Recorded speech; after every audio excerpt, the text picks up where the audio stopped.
president was in the Middle East last week, and I actually thought it was a pretty great trip. He talked about Palestinian statehood. He assuaged some of the Israeli fears. He got Israel and Turkey to hug again. I thought it all looked good, but the polls are just showing the more and more hate coming out of the Middle East. Nobody likes him. It's worse now, actually, than it was under George W. Bush.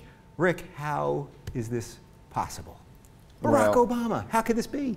The relentlessness of a quote-unquote media, counter-media that can lie and there's no law stopping them from doing it, and just feed incorrect data and get everyone addicted to how they feed it, so they're really defending how that news makes them feel rather than the beats and the details. Right, so you're talking about our media here, or are you talking about everybody? I'd say a certain particular network that has is there any reason you're not telling me? overseas rooted influences.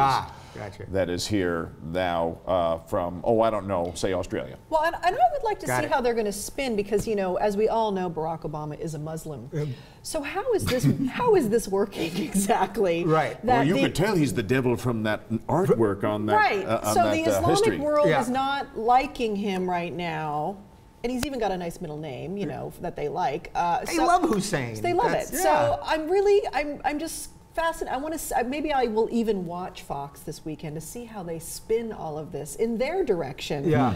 But you know what? I don't think it's Barack Obama personally. I think it is the way that this region is going down right now. Things are, once again, really falling apart there. There's no stability in the region. There's very little stability, and that's a good thing in some ways. But when you get that, you get a lot of extremists and nationalists, and the nationalists don't want to have anything to do with America. Yeah.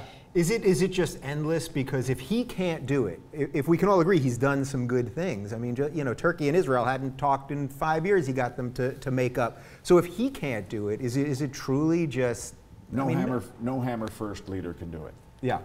If you're coming going bum bum bum and you're knocking on the door with a hammer and they're looking through the little thing and they see you knocking on the door with a hammer, they're not as willing to open the door. Right. And we knock everything with a hammer when we come knocking. Yeah. We let everybody know who we really are, boom boom them a little bit, you know. Yeah.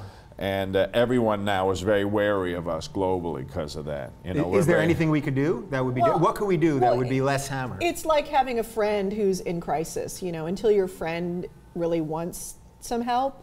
Totally then agree. You know, what are you going to do? You can knock on the door all you want. You know, the region is in major transition. I think it's going to take 10, 15 years for the region to figure out what they're doing. The moderates of that region need to come alive in a democratic way. You know, as much as these other groups have come up and these tribal, you know, rivalries are clearly alive too. But, you know, the moderates have to come up and find some consensus. Then they can reach out to the big powers like Russia and America and stuff and get some help that way. But, you know, the part of the reason the region's in the state it's in is because for the 50, 60 years of last century, we went in with hammers and let's construct this. And imagine what the world would look like right now if there was no oil under all that dirt. What would that place be about if there was nothing we wanted under there? Sand. Just sand. That's it. You know. There'd be a glass making factory. Yes. And sand magnet. And great tourism. I mean, you know, this is like where the civilization began, the Fertile Crescent. This is such enormous importance for humanity, and we ignore all of that because it is all about the oil. So it's all about the oil. We all say that all the time. So is the only option? We just got to keep getting greener? Is that what you think we should do? Do you have a Chevy Volt? That's what I'm asking you.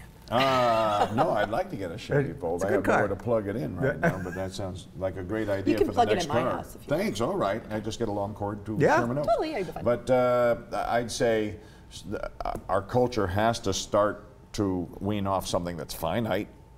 Yeah. At some point, the species has to get away from the finite thing. Yeah. Well, to the infinite thing. Right. Well, daylight doesn't stop. But next will be water. Not yet. We'll figure out a way to screw that up. There's one thing we can do. Here at Monsanto, we're figuring out how to block the sun. But soon enough, it'll be water wars. So. That's right. Yeah. Next we have that to look forward to in the next 90 years. Actually, I'm pretty sure the water wars have already started in the Middle East. So I'm pretty sure all the corporations are buying. And this is what they're doing. They're buying. There's privatization of water rights. That's what's already going. It's already happening.